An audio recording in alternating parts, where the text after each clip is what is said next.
Ya. Nah, ibu-ibu yang dikasih Tuhan, saya sangat senang sekali ya, ini untuk tahun ini baru pertama kali saya membawakan renungan di Komisi Wanita ya.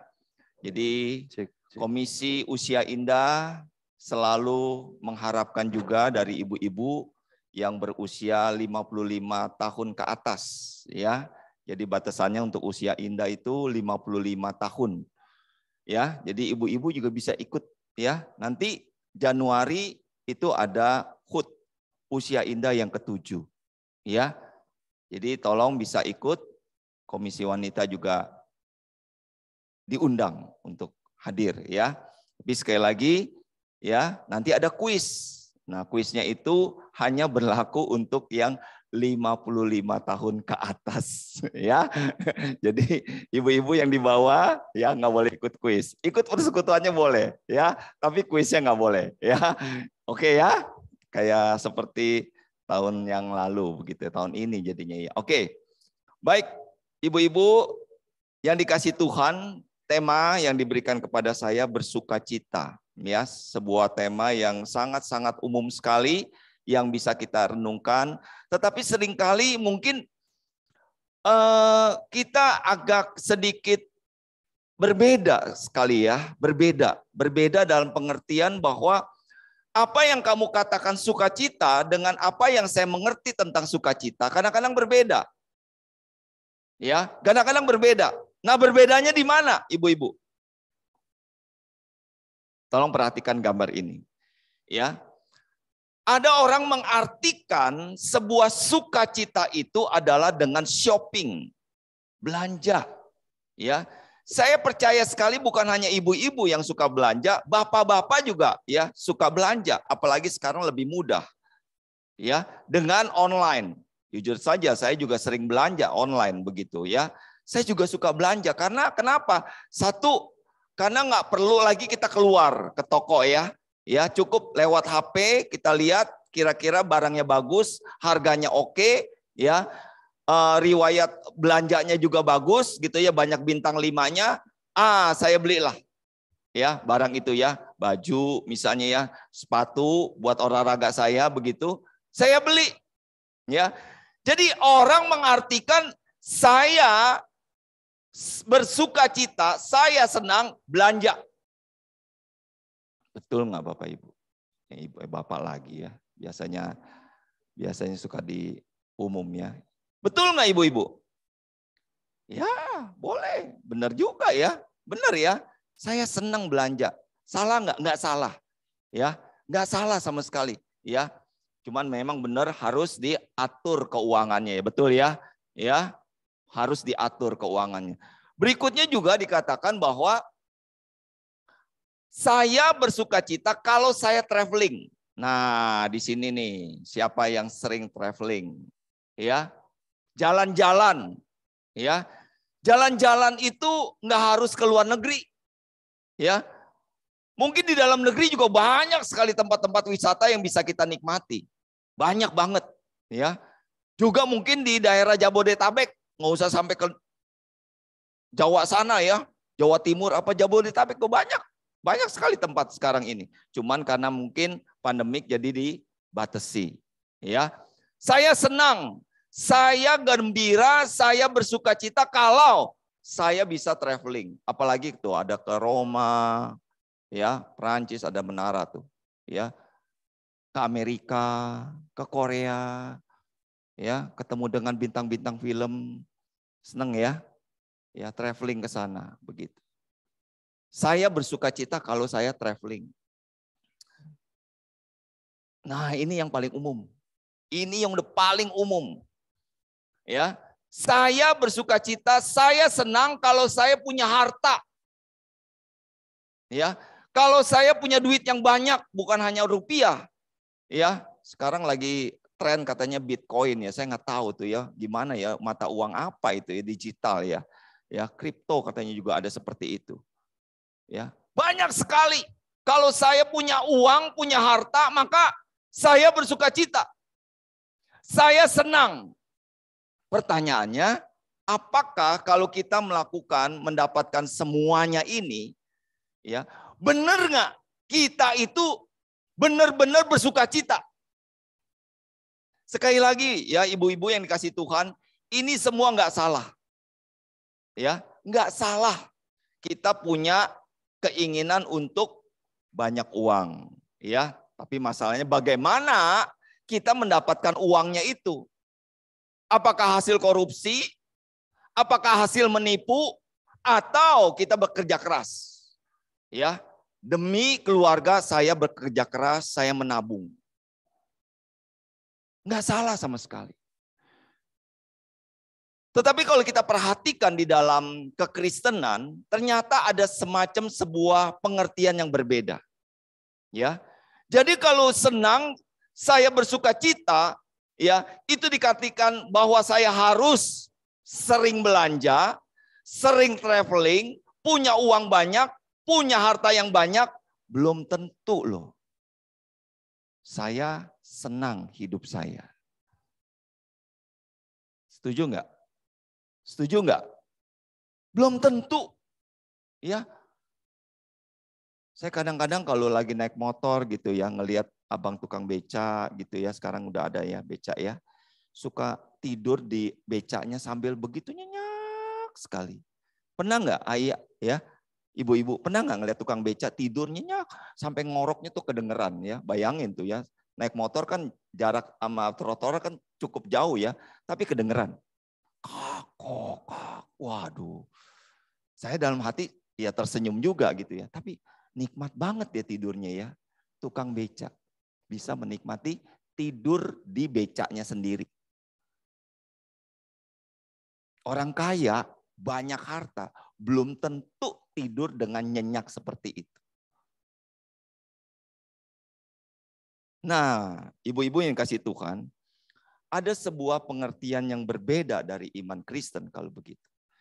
Ini tentang dua anak Tuhan, ya, Rasul Paulus dan juga Rasul Petrus ketika itu ditangkap di sebuah penjara di bawah tanah. Seperti itulah ilustrasinya tuh, ya, hanya jendela kecil saja supaya ada udara aja begitu ya. Kenapa mereka sampai ke penjara ini? Karena mengabarkan Injil. Ya, jadi ada sekelompok orang-orang Yahudi yang percaya, tetapi ada sekelompok orang-orang Yahudi juga yang tidak percaya. Nah, yang tidak percaya ini menghasut kelompok orang Yahudi yang percaya. Akhirnya timbul kekacauan. Begitu kekacauan ada, maka pemerintah menangkap mereka. Ya, langsung dimasukkan ke dalam penjara seperti dipasung tuh kakinya tuh ya. Ya, kira-kira seperti itulah. Tetapi apa yang terjadi di dalam penjara ini, ibu-ibu? Yang terjadi di penjara ini, mereka nggak mengeluh sama sekali. Mereka nggak menangis sama sekali. Mereka nggak menyesal sama sekali. Tetapi mereka bernyanyi bersyukur kepada Tuhan. Jadi bagaimana kalau prinsip kita kalau senang seperti ini? Berbeda bukan? Berbeda nggak? Loh, Pak Nathan, senangnya di mana? Mungkin kita akan mengatakan begitu. Senangnya di mana? Orang mereka di penjara kok, di mana ada penjara yang membuat hati kita senang? Itulah bedanya. Karena kenapa? Karena yang mereka lakukan bukan kejahatan. Yang mereka lakukan adalah demi kerajaan Allah. Yang mereka lakukan adalah kebaikan dan bukan hanya kebaikan. Mereka mau supaya orang-orang yang tidak mengenal Allah bisa mengenal Allah. Jelas ya? Jadi alasan mereka ada di dalam penjara itu bukan karena mereka kriminal. Sekalipun mungkin tuntutannya seperti itu. Wah ini ya, membuat kekacauan masyarakat ya, saya akan tangkap mereka. Tetapi mereka jelas tidak melakukan kejahatan sama sekali. Lalu dikatakan dari narasi kisah ini, mereka ditolong oleh malaikat Tuhan. Mereka bisa keluar dari penjara. Nah, ibu-ibu yang kasih Tuhan, sekali lagi pertanyaan kita. Bersukacita. Apa sih bersukacita kalau begitu? Ya, bukan sekedar saya itu melakukan hal-hal yang baik. Ya, bukan sekedar saya bisa melakukan hal-hal yang baik. Saya bisa bersuka cita. Coba perhatikan ya akan ayat ini. Filipi pasal 4 ayatnya keempat. Bersukacitalah senantiasa dalam Tuhan. Sekali lagi kukatakan bersukacitalah. Yang menarik di sini kalau kita perhatikan dari ayat ini, ya, ada 2 kali ya keinginan daripada Rasul Paulus ini, bersukacitalah senantiasa. Belum cukup sampai situ. Dalam Tuhan. Belum juga cukup sampai di situ. Sekali lagi kukatakan bersukacitalah. Jadi kalau sampai 2 kali dikatakan hendaklah kamu bersukacita, hendaklah kamu bersukacita. Sekali lagi kukatakan bersukacitalah. Berarti kalau begitu ada sesuatu yang penting di dalam sukacita itu. Dalam Tuhan. Kenapa saya katakan dalam Tuhan itu penting? Kenapa kalau kita bersukacita harus di dalam Tuhan? Ibu-ibu yang kasih Tuhan, dunia tidak akan mungkin memberikan kita sukacita seperti ini. Ya, sekali lagi saya katakan. Dunia tidak mungkin memberikan kepada kita sukacita seperti ini. Di dalam Tuhan. Ya. Ibu-ibu boleh punya uang yang banyak, silakan. Kita boleh punya harta yang banyak, silakan. Kita boleh traveling, jangan sebulan sekali kali ya, seminggu sekali keliling gitu ya, karena duitnya nggak tahu mau taruh di mana begitu ya. Aduh, udahlah. Belanja online, silakan. Tapi ingat, kalau bukan di dalam Tuhan, maka apa yang kita dapatkan itu bukan sukacita. Ya, jadi sukacita yang sejati, sukacita yang benar itu adalah di dalam Tuhan. Nah, kalau begitu, siapa yang punya sukacita di dalam Tuhan? Kalau dari ayat ini, siapa orang yang memiliki sukacita di dalam Tuhan? Hanya orang-orang yang percaya pada Tuhan. Betul ya? Hanya orang-orang yang memiliki iman kepada Tuhan. Nah, kalau saya teruskan, Tuhannya Tuhan siapa? Firman Tuhan katakan, Tuhannya Yesus Kristus. Dialah Tuhan. Jadi Bapak Ibu saudara yang kasih Tuhan ya, ibu-ibu yang kasih Tuhan, kita nggak mungkin mendapatkan sebuah sukacita yang benar-benar sehingga saya bisa mengalami sukacita itu dalam Tuhan kalau saya di luar Tuhan. Kalau saya tidak percaya kepada Tuhan. Nggak mungkin. Dan saya pastikan itu sukacita yang palsu. Karena nggak mungkin di dalam penderitaan kita bisa bersukacita kalau bukan di dalam Tuhan. Nggak mungkin. Mana ada orang yang di dalam penjara bisa bersukacita, bisa nyanyi. Mana ada orang yang lagi sakit kanker stadium 4 bisa bersyukur kepada Tuhan. Nggak mungkin.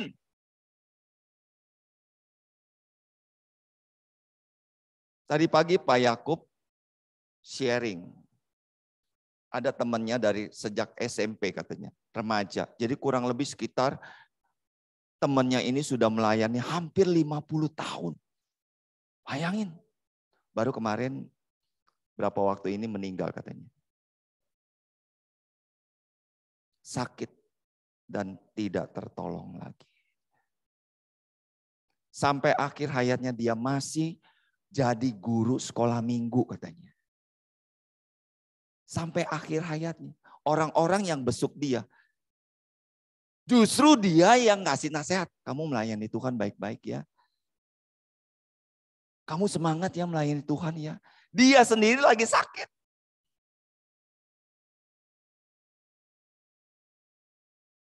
Inilah sukacita di dalam Tuhan.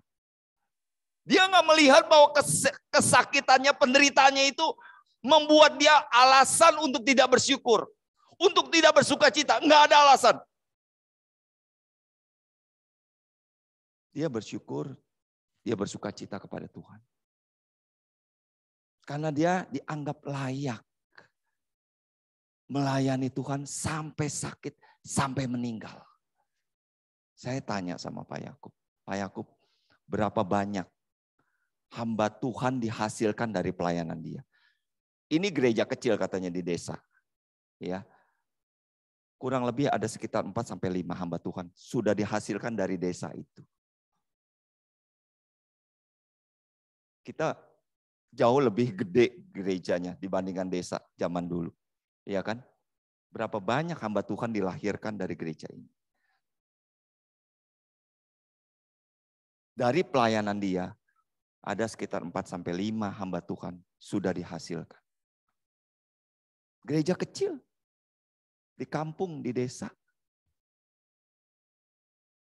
Nah, ibu-ibu yang kasih Tuhan, sekali lagi saya katakan, bersukacitalah di dalam Tuhan. Hanya orang-orang yang memiliki iman, yang percaya bahwa Tuhan itu menyelamatkan saya, Tuhan itu mengasihi saya, Tuhan itu berkorban buat saya, itulah orang yang bersukacita.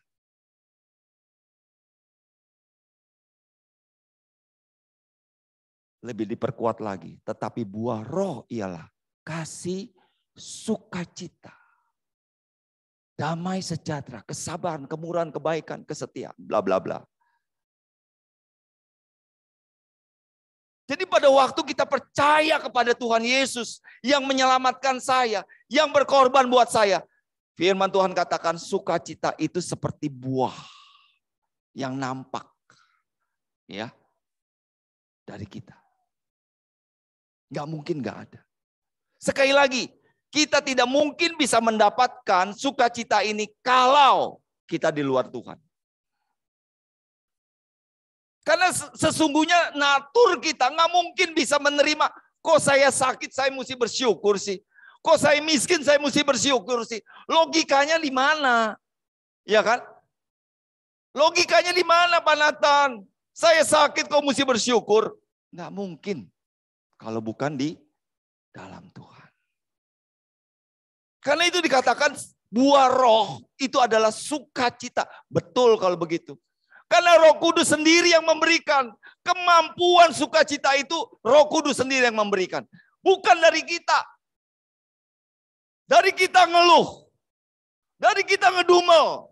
Dari kita ngomel-ngomel. Dari kita banting-banting pintu. Itulah kita. Tapi begitu Tuhan saya bersyukur. Tuhan sudah mau masuk di dalam kehidupan saya. Saya bersukacita. Itu kekuatan dari mana?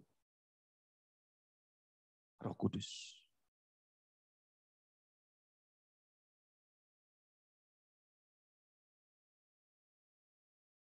Ia tidak bersukacita karena ketidakadilan, tetapi karena kebenaran. Saya pikir-pikir waktu baca ayat ini ya. Kita senang nggak melihat orang senang? Kita senang nggak ngelihat orang senang? Kita sedih nggak ngelihat orang sedih? Atau sebaliknya, kita senang ngelihat orang susah. Syukurin lo. Pandemik lo dapat PHK lo, gua enggak lo. Syukurin lo sakit lo, kena COVID lo, gua enggak lo. Apakah seperti itu sukacita? Pasti bukan. Dikatakan ia bersukacita karena ketidakadilan. Berapa banyak dari kita senang di dalam ketidakadilan. Saya kalau ngomong sama Musa tentang politik, kadang-kadang suka emosi saya. Beneran. Ya, tiap kali saya lihat di TV itu ya ribut ya, antar warga, antar ini. Aduh pusing. Saya bilang sama Musa, ini bercanda, saya bilang, kalau saya jadi panglima, saya bilang, ya Udah dari kelompok ini gimana yang paling jago? Udah aduin aja lah, beres dah, ya. Habis sudah didamain nggak berhasil melulu, ya. Sampai jatuh korban. Ini gimana caranya? Kesel ya, jadi emosi ya. Ya. Musa bilang ya, apakah begitu Kristus mau menyelesaikan masalah? Enggak. Justru dia hadir di tengah-tengah. Seperti itu. Ya. Jadi kita harus senang melihat orang senang. Susah melihat orang susah. Jangan senang melihat orang susah. Susah melihat orang senang. Aduh, kok gue gak seperti dia ya. Aduh, mobil gue kok kayak begini ya. Kok gue gak bisa belanja ya. Kok dia belanja terus ya. Maka terakhir katakan firman Tuhan begini. Ini contoh daripada jemaat di Makedonia. Luar biasa sekali ibu-ibu. Coba ya perhatikan ya. Dikatakan di sini. Selagi dicobai. Bukan dicobainya. Ya kalau istilah anak muda tuh ecek-ecek gitu ya. Ya, yang sederhana-sederhana kecil-kecil. Dengan berat dalam berbagai penderitaan. Nah, artikan dah tuh. Berbagai penderitaan dengan berat. Ini jemaat Makedonia. Dikatakan sukacita mereka meluap dan meskipun mereka sangat miskin, namun mereka kaya dalam kemurahan. Saya kadang-kadang berpikir, Tuhan bagaimana dia melakukan ini? Bagaimana jemaat ini bisa limpah dengan kemurahan di dalam kemiskinannya? Saya waktu baca ini Tuhan, berapa banyak uang saya yang limpah mungkin saya kasih kepada Tuhan dibandingkan jemaat ini. Miskin tapi kaya bisa memberi. Bingung nggak kita? Iya kan? Orang kaya memberi persembahan, nggak heran. Betul nggak? Nggak heran. Makanya firman Tuhan katakan, janda yang miskin itu memberikan lebih banyak daripada mereka semua.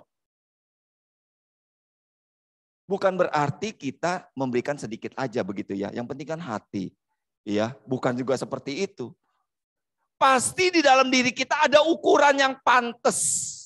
Saya memberikan kepada Tuhan apa ya? Kalau dia sudah menyelamatkan hidup saya, kalau dia sudah memberkati hidup saya, apa dengan uang yang nominal seperti ini bersyukur kepada Tuhan atau tidak?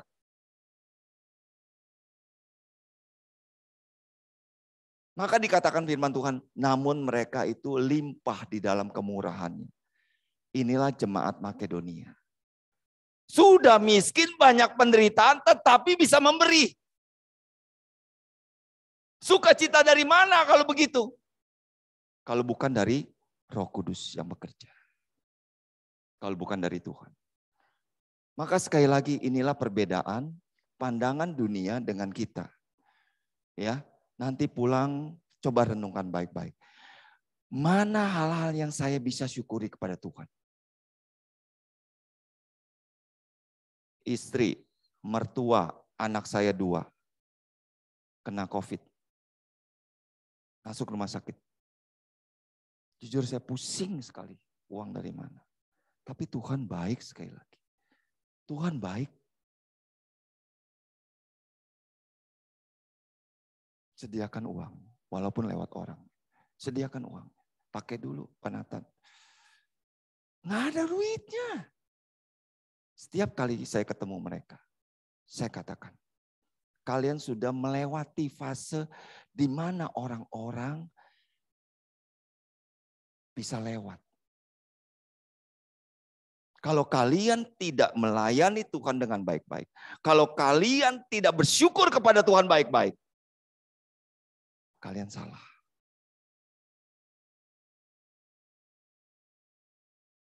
Maka itu ibu-ibu yang kasih Tuhan. Mari kita tekadkan hati. Kita bersyukur karena saya di dalam Tuhan. Karena saya milik Tuhan. Karena saya percaya Tuhan. Tuhan yang saya imani adalah Yesus Kristus yang mati buat saya.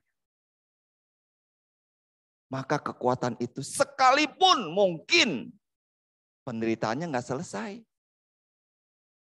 Sekalipun mungkin masalahnya nggak selesai, Pak Nathan. Sekalipun penyakitnya bukan tambah sembuh, tambah berat. Tuhan tolong kuatkan saya. Bisa nggak kita seperti itu? Jawabannya bisa. Asal kita di dalam Tuhan.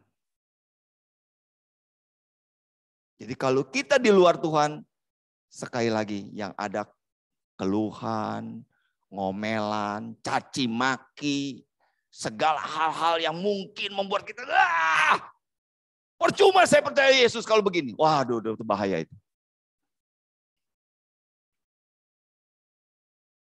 Ya, jadi sekali lagi, bukan hanya firman Tuhan ini buat ibu-ibu, buat saya juga. Saya juga bisa mengalami hal yang seperti ini.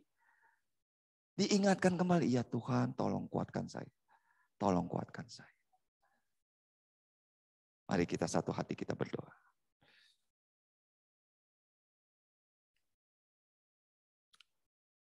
Bapa di dalam kerajaan sorga,